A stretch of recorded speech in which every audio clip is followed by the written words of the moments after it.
tonight we're going to talk about the Voynich manuscript, which when I mentioned it the last moot, a few of you had kind of heard about it, but most of you said, don't know, and that's fine. The Voynich manuscript, I want to talk about the fact whether it's an alchemical text, a magical grimoire, or a hoax. And I've got no idea myself what it is. I just think it's pretty cool. So let's leap in a little bit with some of this stuff to get going. The gentleman you're seeing there is Mikhail Habdak Voynich. That is the Lithuanian spelling of his name. And he lived in Lithuania as part of a Lithuanian noble family. And he was a revolutionary. At the times that people in Russia thought it might be useful to be revolutionaries. And he was arrested by the Russian police in 1887 and sent to Siberia. Luckily enough for him, he was sent to Siberia because some of his comrades were actually executed for their particular views. He escaped in about 1890 and arrived in London. And there he got busy. He was interested in antiquarian materials, in books. He supposedly could speak many languages, at least a smattering of those languages, if not perfectly those languages, and gave an interest in antiquarian texts. And he met a guy called Richard Garnett, who's the curator of the British Museum. British is spelt wrong there, but that's all right. And he opened a bookshop in Soho Square in 1898, and he became very fortunate or lucky in finding these manuscripts. He found a version of the Mallarmé Bible, which was a rare find. And in 1914, he opened another bookshop in New York, and that's where he stayed during World War I. The guy himself is interesting because he did manage to create a degree of an enigma around himself. However, the most famous of his findings was something called the Voynich manuscript, named after him. Now, he said he acquired it in 1912, but the first presentation of it in the public was in 1915. And what this manuscript is, it's basically an illustrated codex written on vellum, handwritten and hand-painted on vellum, and it's the code or the language is now being called Voynichinese because it can't be translated, and there's been real sort of attempts to understand what this manuscript is all about. As we go through this presentation, I'll show you pages from the manuscript so you can get a feel of what you might think it is. And it's that where we're sort of working on the fact that if we see an image and we feel that that's what the image is showing us, maybe we're right. The manuscript consists of about 240 pages, but there's evidence of additional pages that are missing. And in fact, one of the things I read last night while I was rethinking some of this is that there's claims to be made of some more pages having been found, but I couldn't verify that, so I decided not to put in.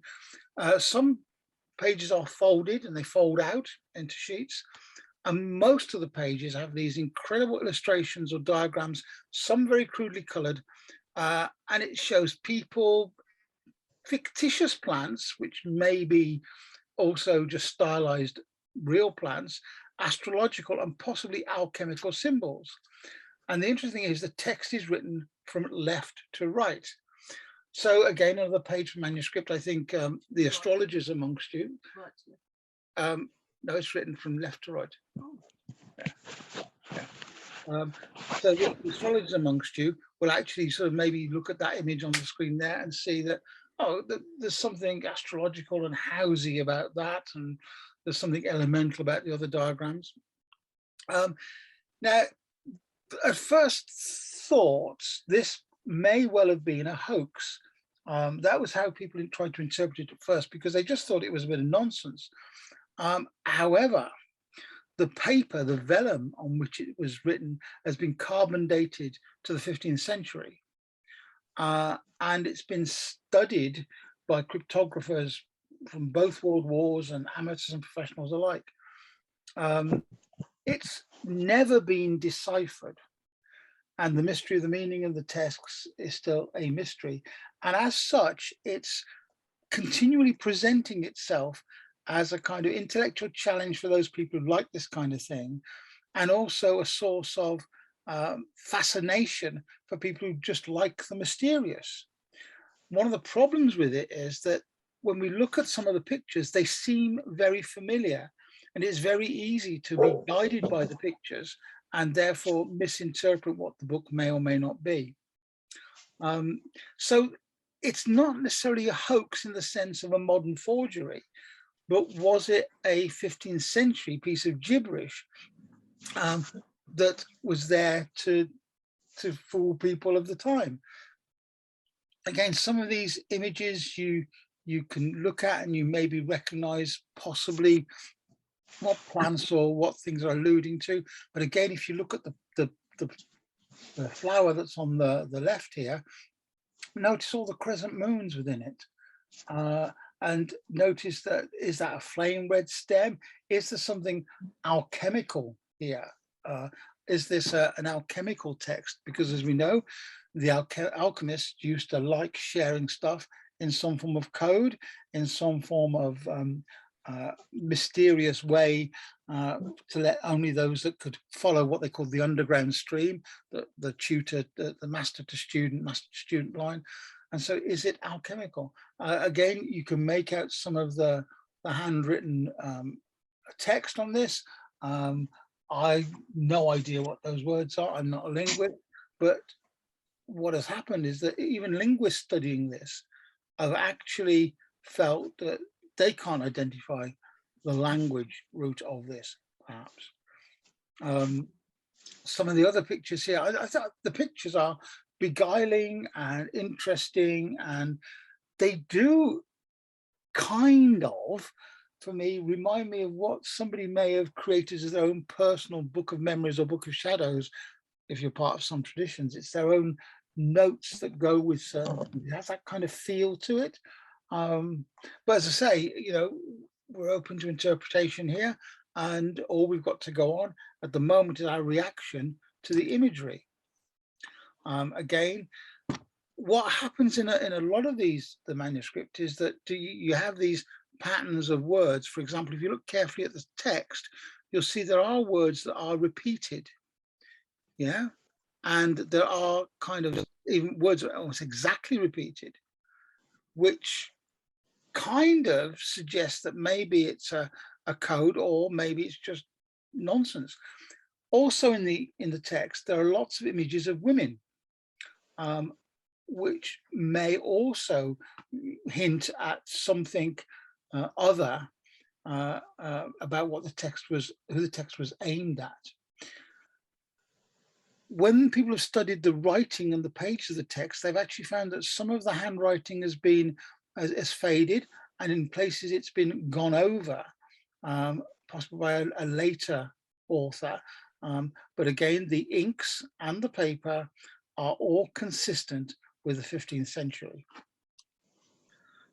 Here's one of the more kind of, I don't know, Culpeper's herbal versions, where you've got this idea these are plants. They're obviously plants. Are they plants you would recognize? Are they meant to be plants we recognize? Are they stylized versions of plants that only the people who understood or knew the code would get? Again, this is for you to look at and for your imagination, really. The words that you see in the bottom are repeated again, similar to the words in the text we've seen before. So there are certain possibilities. Some people think it's an alchemical text that contains the secrets of the alchemists. Some people think it's a set of astrological correspondences, which would make it a kind of magical grimoire. Some people think it's a guide for herbalists, generally. Some people think that because of the predominance of women in the imagery, it's actually a guide for women's health. Other people suggest that it's a magical grimoire. Some people suggest it could be a dictionary for a proto-Romance period language. So that the author was trying to create a new language that was looking to the Romance period. and again, there's problems with that we'll talk in a moment. And some other people think it's a Renaissance joke. They just think it's somebody having a fun at our expense. The issue with that for me is the fact that they've gone to a lot of effort to make this codex. The Proto-European language, Proto-Romance language, that's been challenged and discredited by many linguists because they don't say the language doesn't work that way. But the others are all possibilities: the alchemical texts, the astrological correspondences, the herbalism, the women's health guide, and some kind of magical grimoire. And I think if we were to talk about this amongst ourselves, we would realize that those are interlinked. Magical grimoire can be an alchemical text, and astrological correspondences can be an alchemical text, and herbalism can be an magical text. In 1665, there was a letter written that Voynich obtained with the manuscript, and it provides some interesting ideas. It suggests that a Prague physician and scientist wrote the letter to a guy called Kitchener, who was a Jesuit scientist who lived in Rome. Now, here's some bits that are really interesting. The fact that we've got this Prague physician writing a letter about the manuscript to a Jesuit scientist really hints at the fact that this may be something to do with what science was exploring or herbalists were exploring at the time. And we have to remember, of course, that in this period of history, there was no such thing as science. It's probably best described as natural philosophy, in the sense that science as an art form, as a study, as a strict way of observing the world hadn't formally been codified. And so there was no difference between what we consider magic now and science back then. And in fact, as late as Isaac Newton, as many of you know, he wrote more on alchemy than he did on what we now know as science. So there was this crossover between the two, so it makes sense. It is suggested that the manuscript was sold initially to the Emperor Rudolf II for 600 ducats, which I've no idea how that much was, but it sounds like a lot of money. And that Roger Bacon was actually the author.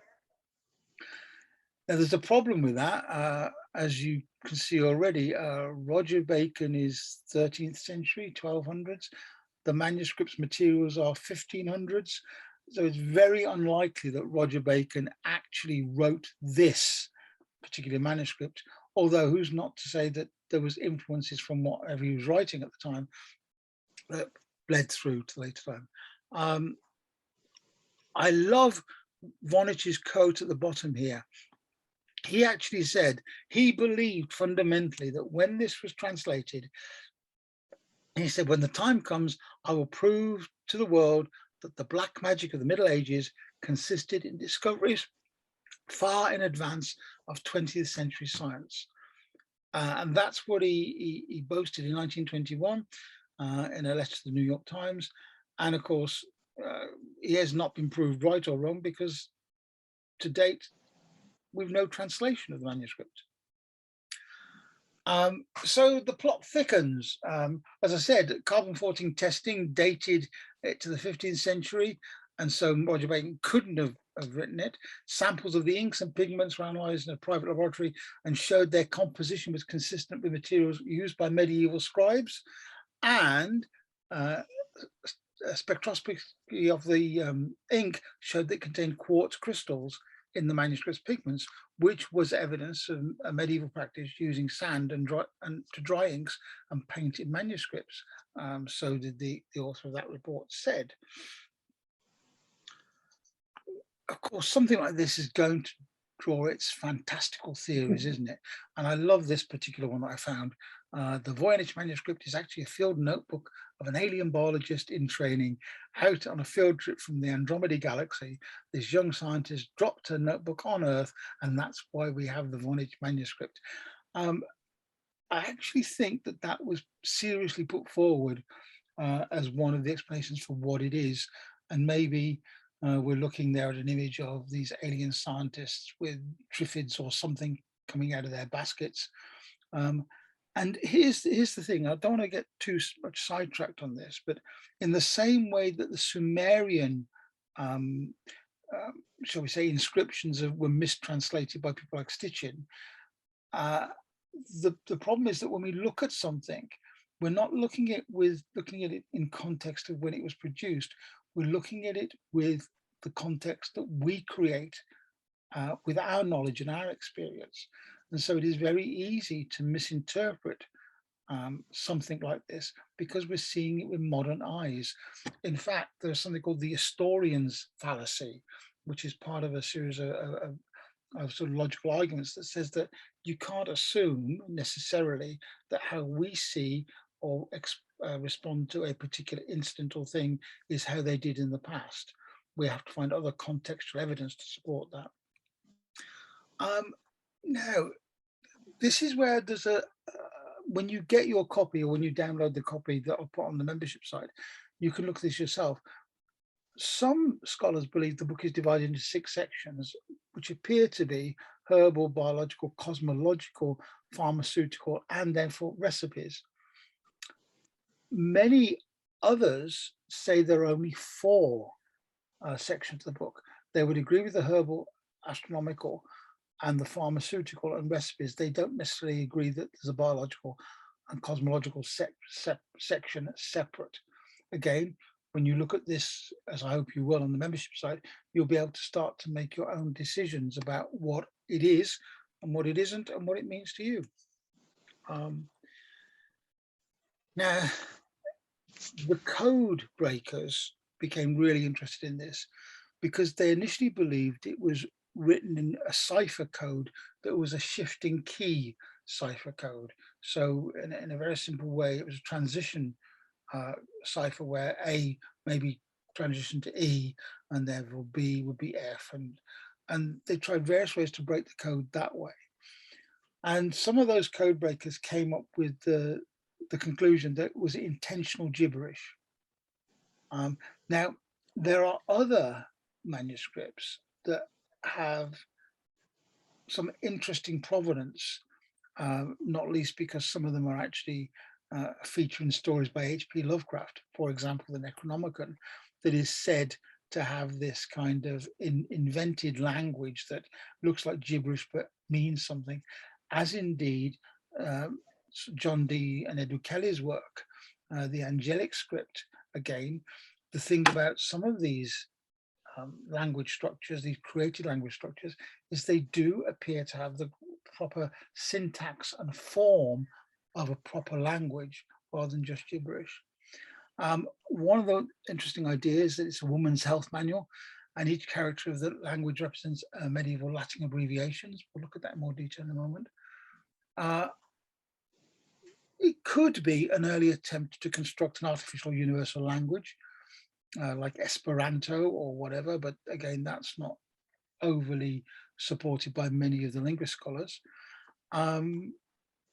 It does point to the fact, however, that the language is a natural language. If it was created to follow the laws of a natural language, and sort of artificial intelligence, computerized analysis of the text seems to show that it has the same characteristics as natural languages do. Some people have suggested that it's a medical alchemical compilation, which kind of fits with what I perceive it to be. And many people, I think, like some of you sitting here, will just relish the manuscript because it's for its delicious mystery, as one writer spoke about it. So let's look at a couple of possible interpretations. In 2017, a guy called Nicholas Gibbs wrote in the Times, it was published in the Times Literary Supplement. Notice it wasn't a peer-reviewed journal, it was a media outlet. But he said that he noticed that there were medieval Latin abbreviations within the text. And he would find the same abbreviations in other herbal texts, in particular the Aquilius Platonicus and the herbarium, he noticed the same pattern, so AQ, aqua, water, etc., etc. And he actually decided that this was a pharmacological sort of herbological text. And he suggested that because some of the drawings were similar to, and certainly some of the abbreviations were similar to two very well-known Latin medical books, the Trula and the Belensis. I can't pronounce that word, but the Belensis. He believed that this was really a compilation and a copy of those two texts. Now, it was common in this time, at this time, for scholars to plagiarize. It wasn't even considered to be plagiarism back then. The idea would be that you'd copy one piece of a text into your own book and you'd use another piece. So you drew on multiple sources. And it's quite possible that the Voynich manuscript, according to Gibbs, was really a compilation of other existing texts, but presented in such a way as to be confusing if you didn't know your medieval Latin. He also reckons that the plants referred to herbal medicines, and all of the images of bathing women marked it out as a gynecological manual, i.e. women's health. Now, there are some problems with that. What Gibbs wrote wasn't his stuff. He simply compiled a bunch of existing scholarships and did a speculative translation. And where Gibbs' argument falls down is that people who actually read medieval Latin said that he has made some very serious grammatical errors in his understanding of the Latin of the time. And a very unkind reviewer, an academic reviewer, said that it was a Times Literary Supplement article, and that Gibbs had said that he worked for an unnamed television network. But Gibbs's main claim to fame before the article was a series of books about how to write and sell a television series. So she believed that his goal in the research was probably to sell his own television screenplay based upon his researches, which were definitely lifted and plagiarized from several sources, which he did not name.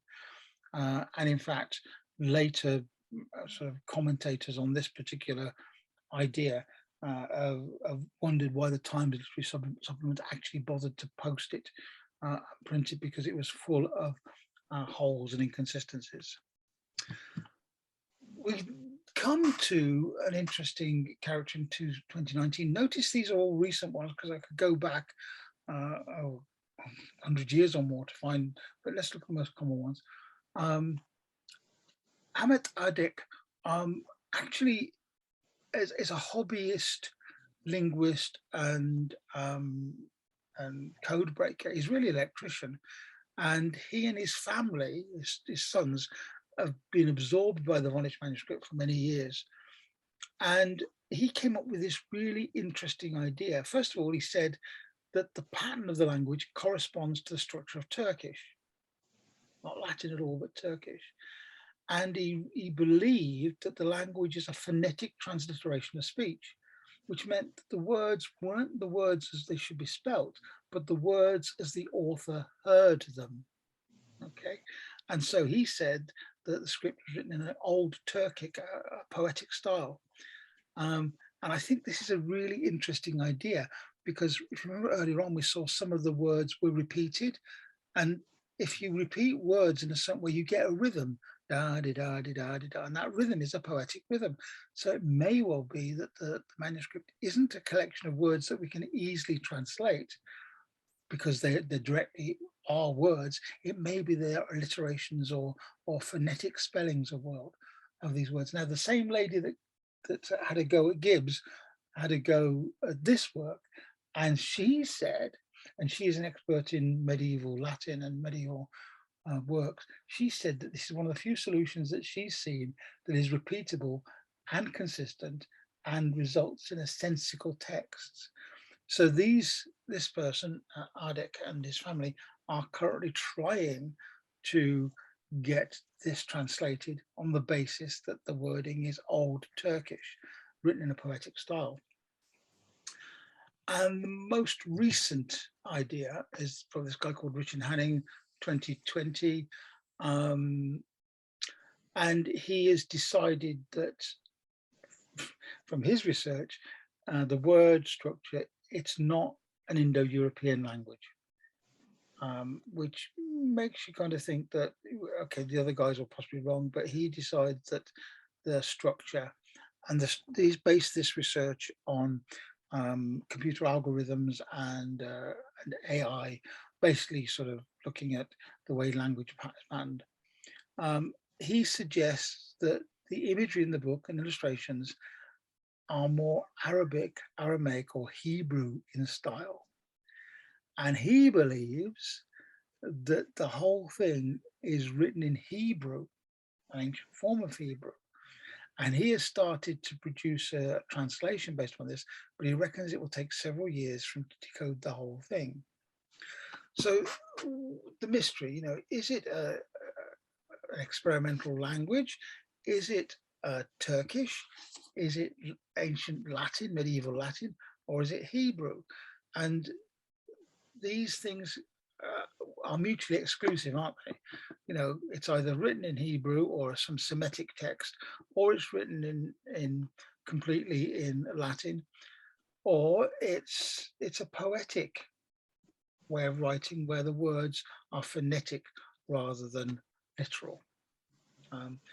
And to finish, we'll look at some of these images again, because again, these images are really evocative of the feel of the text. And there is a feel to the text, I think. And when I first came across this a few years ago, I couldn't read the words because I'm not a Latin scholar, I don't know languages, but I had the strong feeling that it was some kind of herbalist's manuscript. Because everything is roughly drawn and handwritten, I felt, and I can't prove, but I felt this is more likely to be, if you like, rather than something that was meant to be printed, this is something that was somebody's personal set of notes and discoveries on alchemical and herbs and herbology. But again, who knows? The plant names, and again, this is where, if you're really into this, when you download the PDF version, and also there's a high resolution online version, which you can view on your laptop from Yale University. Yale University is where the manuscript is currently stored. You may like to have a go if your Latin is better than mine, or if your Hebrew is better than mine, or if your Romance made up language is better than mine, of trying to find plants that match some of the descriptions, because obviously these plants are labeled. Yeah. And you know, if you look at this particular screen here, is that thing on the bottom right there, is that a mandrake root? Oh, I don't know. You know, could be. Is it a deformed carrot? Oh, I don't know.